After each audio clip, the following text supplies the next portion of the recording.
जय माता दी। ओम नमः शिवाय। बोलिए सच्चे दरबार की जय। जय हो जगत जननी माँ भवानी की। माता सभी पर खूब कृपा करें। माताओं बहनों, आज दुर्गा अष्टमी और महानवमी के अवसर पर मैं कन्या पूजन की प्राचीन कथा प्रस्तुत कर रही हूँ। साथ ही आज माता दुर्गा के 9वें स्वरूप देवी सिद्धिदात्री की कथा को भी सुनेंगे। बोलिए माता दुर्गा की जय हो। बहुत समय पहले माता के परम भक्त श्रीधर जी हुए थे। वे नित्य नियम से कन्या पूजन किया करते थे और माता के परम भक्त थे। संतान ना होने के कारण वह दुखी रहा करते थे। भक्त श्रीधर की सच्ची उपासना और उनका दृढ़ विश्वास देखकर माता वैष्णो देवी स्वयं एक दिन उनके घर कन्या रूप धारण करके आईं। भक्त श्रीधर कन्या पूजन की तैयारी कर रहे थे। तभी छोटी छोटी कन्याएं उपस्थित थीं। उन्हीं में जगन माता भी कन्या बनकर आ गई थीं। नियम के अनुसार पांव धोकर भोजन परोसते समय जब कन्या पर भक्त जी की दृष्टि पड़ी तो वह एकटक उन्हें देखते ही रह गई, क्योंकि यह कन्या उन्होंने कभी देखी नहीं थी और माता का तेज ऐसा था कि उन्हें कोई भी देखता रह जाए। बाकी सब कन्या तो अपना भोजन पाकर और दक्षिणा लेकर चली गई थीं, पर यह दिव्य रूप वाली महाकन्या वहीं बैठी रही। तभी भक्त श्रीधर जी उनसे कुछ प्रश्न करने ही वाले थे कि कन्या रूपी महाशक्ति स्वयं ही बोली, मैं तुम्हारे पास एक काम से आई हूँ। छोटी सी कन्या के मुंह से ऐसी विचित्र बात सुनकर भक्त जी बहुत हैरान हुए। माताओं बहनों, आपने यहाँ तक कथा को सुन लिया है तो वीडियो को एक लाइक ज़रूर कर दें। आपके एक लाइक करने से यह कथा और भी 5 लोगों तक जाती है, जिससे वो भी इस कथा को सुन पाएंगी। माताओं बहनों, कन्या ने कहा कि आप अपने गांव में और आसपास यह संदेश दे आओ कि कल दोपहर आपके यहाँ महान भंडारे का आयोजन है। इतना कहकर वह कन्या वहाँ से लुप्त हो गई। कन्या की ऐसी बातें सुनकर भक्त श्रीधर विचारों में डूब गए। आखिर यह कन्या कौन है? हो ना हो यह ज़रूर कोई शक्ति ही थी। परंतु भंडारे वाली समस्या से श्रीधर जी परेशान हो गए, क्योंकि उनके पास इतना धन नहीं था कि पूरे गांव वासी को वह भंडारा करा सकें। इस चिंता के चलते भी अंत में उन्होंने कन्या की बातों को ही याद रखा।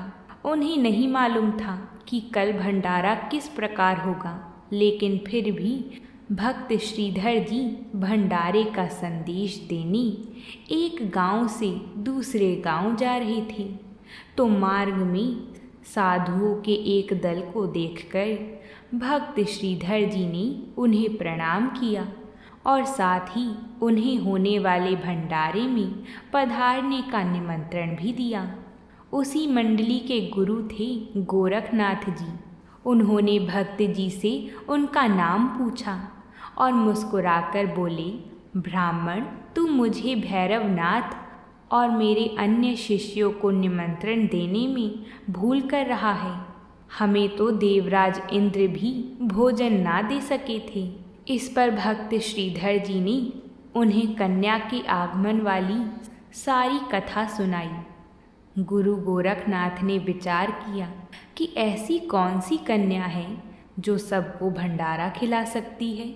उस कन्या की परीक्षा करके तो देखनी चाहिए।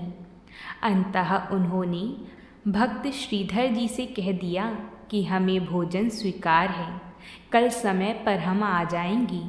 उस दिन तो भक्त श्रीधर जी गांव-गांव घूमते थके हारे रात को आकर सो गए।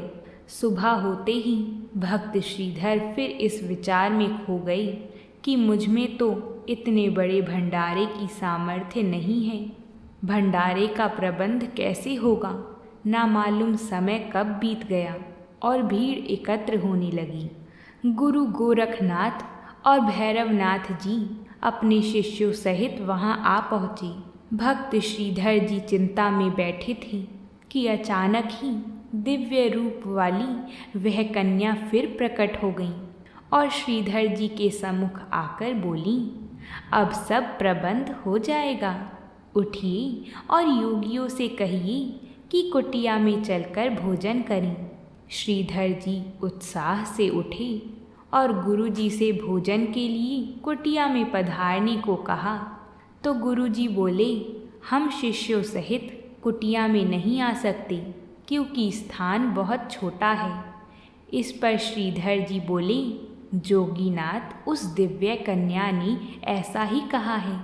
जिस समय जोगी कुटिया में गए तो सब के सब आराम से बैठ गए, फिर भी जगह बची रही। बाहर भी सब लोग बैठे थे। कन्या ने जब अपने एक विचित्र पात्र से सबको भोजन देना आरंभ किया तो श्रीधर जी प्रसन्न हुए और बाकी सब हैरान।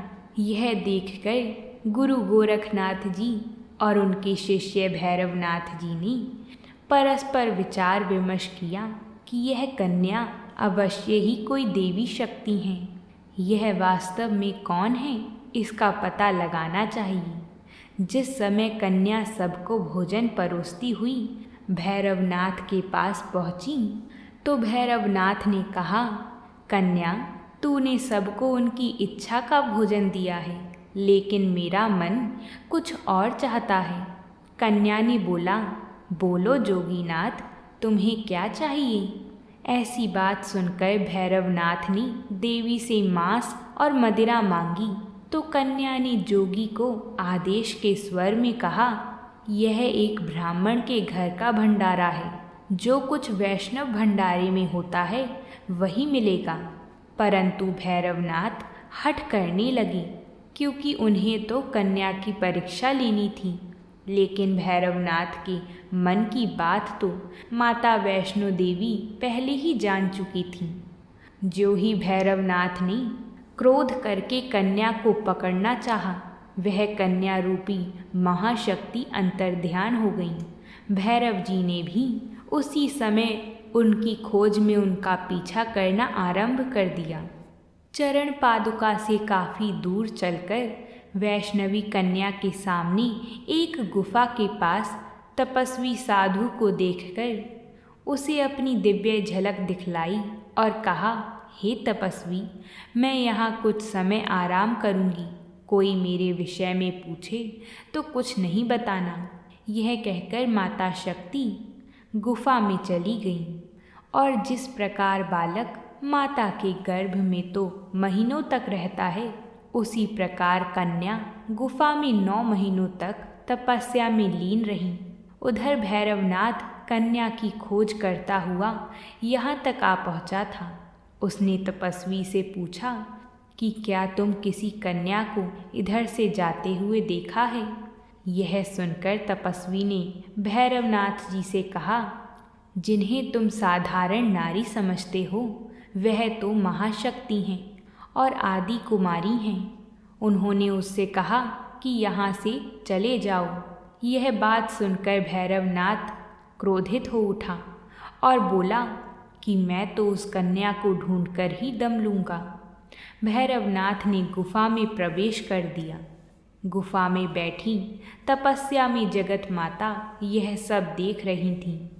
माता ने अपनी शक्ति से त्रिशूल द्वारा गुफा के पीछे से दूसरा मार्ग बनाया और बाहर निकल गई। देवी कन्या आगे बढ़ती रही, भैरवनाथ भी उनका पीछा करते रहे। देवी ने भैरव को आदेश दिया कि जोगी तुम अभी वापस चले जाओ, किंतु भैरव ना माना।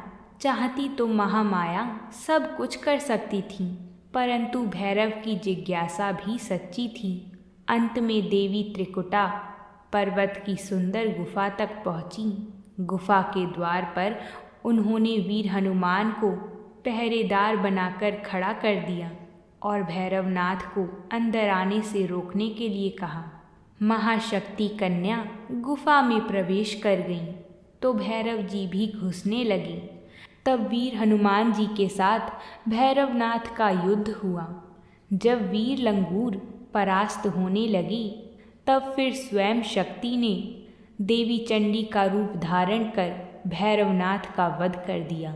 उनका धड़ वहीं गुफा के पास और सिर भैरव घाटी में जा गिरा।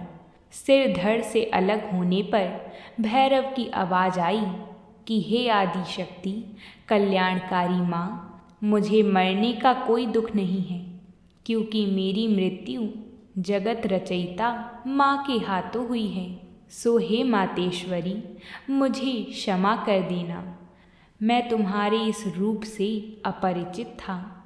माँ, अगर तूने मुझे क्षमा ना किया तो आने वाला युग मुझे पापी की दृष्टि से देखेगा और लोग मेरे नाम से घृणा करेंगी। तब माता ने ही भैरवनाथ के मुख से बारंबार माँ शब्द सुनकर जगत कल्याणी मातेश्वरी ने उन्हें वरदान दिया कि मेरी पूजा के बाद तुम्हारी पूजा भी होगी और तुम भी मोक्ष के अधिकारी होगी। मेरे श्रद्धालु मेरे दर्शनों के पश्चात तुम्हारे स्थान का दर्शन करने वालों की भी मनोकामना पूर्ण होगी। माता वैष्णो देवी ने भैरवनाथ का कल्याण तो किया ही, उधर भक्त श्रीधर जी को कन्या के अचानक चले जाने से अत्यधिक बेचैनी हुई। उन्होंने खाना पीना भी त्याग दिया था, परंतु माता तो अपने भक्तों के दिल को जानती हैं। इसलिए एक रात स्वप्न में वैष्णो माता ने श्रीधर जी को दर्शन दिए और अपने धाम का दर्शन भी कराया। स्वप्न में ही भक्त जी ने माता के साथ संपूर्ण यात्रा की। सुबह श्रीधर जी उठे तो बहुत प्रसन्न थे। स्वप्न में देखे हुए स्थानों से उनका हृदय अब तक पुलकित था। उसी दिन से श्रीधर जी वैष्णो देवी के साक्षात दरबार की खोज करने लगे। एक दिन स्वप्न में देखे अनुसार चलते चलते गुफा का द्वार उन्होंने देख लिया और उसमें प्रवेश करके माता के दरबार के साक्षात दर्शन करे और अपना जीवन सफल बना लिया। श्रीधर जी ने हाथ जोड़कर जगदम्बे की आराधना की। माता ने उन्हें 4 पुत्रों का वरदान भी दिया और कहा कि तुम्हारा वंश मेरी पूजा करता रहेगा, तुम्हें सुख शांति की प्राप्ति होगी। आज तक उनका वंश माता वैष्णो देवी की पूजा करता आ रहा है। बोलिए माता वैष्णो देवी की जय हो। माँ दुर्गा की 9वीं शक्ति को सिद्धिदात्री कहा जाता है। सुख, धन, समृद्धि पाने के लिए भी नवरात्रि का आखिरी दिन बेहद खास माना जाता है। इस दिन पूजा करने से माँ सिद्धिदात्री अपने भक्तों की सभी मनोरथों को पूरा करती हैं। मार्कंडेय पुराण के अनुसार 8 प्रकार की सिद्धियां होती हैं: अणिमा, महिमा, गरिमा, लचिमा, प्राप्ति, प्राकम्य, इशित्व एवं वशित्व। माता के इस रूप की पूजा से इन सभी सिद्धियों की प्राप्ति होती है। मान्यता है कि इस दिन शास्त्रीय विधि विधान से और पूर्ण निष्ठा के साथ साधना करने वाले साधकों को सभी सिद्धियों की प्राप्ति हो जाती है। ये भी कहा जाता है कि इनकी पूजा करने से बाकी देवियों की उपासना भी स्वयं हो जाती है। यह देवी सर्व सिद्धियां प्रदान करने वाली देवी हैं। उपासक या भक्त पर इनकी कृपा से कठिन से कठिन कार्य भी आसानी से संभव हो जाते हैं। पौराणिक कथा के अनुसार भगवान शिव ने भी माता सिद्धिदात्री की पूजा की थी। माता की कृपा से उन्हें भी ये सब सिद्धियां प्राप्त हुई थी। माता की कृपा से ही शिव जी का आधा शरीर देवी का हुआ था। इसी कारण भगवान शिव अर्धनारीश्वर नाम से प्रसिद्ध हुए। महानवमी के दिन विधि विधान से माता रानी की पूजा के साथ ही हवन किया जाता है। साथ ही देवी माँ को भोग में हलवा, पूरी और खीर का भोग लगाया जाता है। माता सिद्धिदात्री अपने सभी भक्तों पर कृपा करें, अपने सभी भक्तों की मनोकामनाओं को पूर्ण कर उनका घर धन धान्य से भर दें। तो बोलिए माता रानी की जय। अब हम माँ थावे वाली की कथा सुनेंगे। माँ दुर्गा तीनों लोकों में सर्वशक्तिमान है। ब्रह्मांड में मौजूद हर तरह की शक्ति इन्हीं की कृपा से प्राप्त होती है और अंत में इन्हीं में समाहित हो जाती है।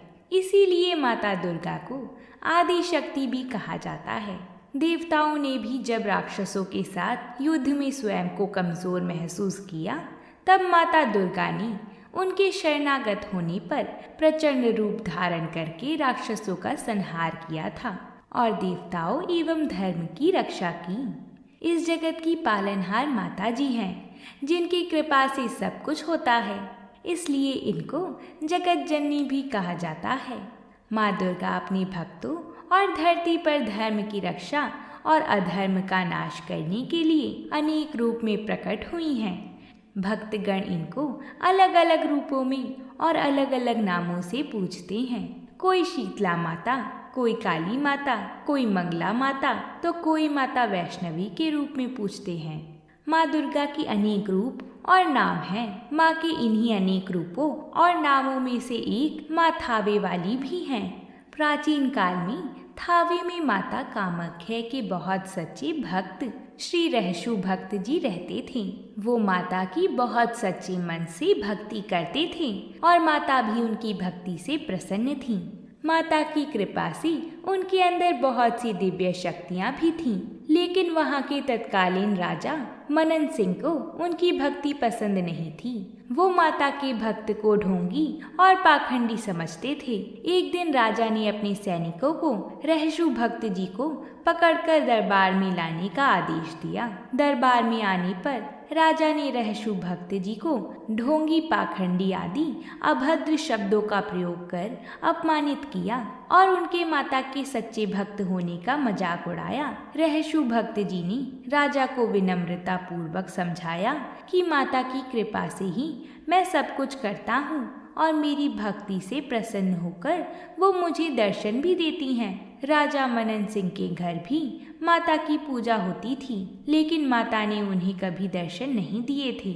और क्योंकि माता के भक्त बहुत गरीब थे और माता उनको दर्शन देती थी, यह बात रहसु भक्त जी से सुनते ही राजा अत्यंत क्रोधित हो उठे और भक्त जी को चुनौती दिया कि यदि तुम वास्तव में माता के सच्चे भक्त हो तो मेरे सामने माता को बुलाकर दिखाओ, नहीं तो तुम्हें दंड दिया जाएगा।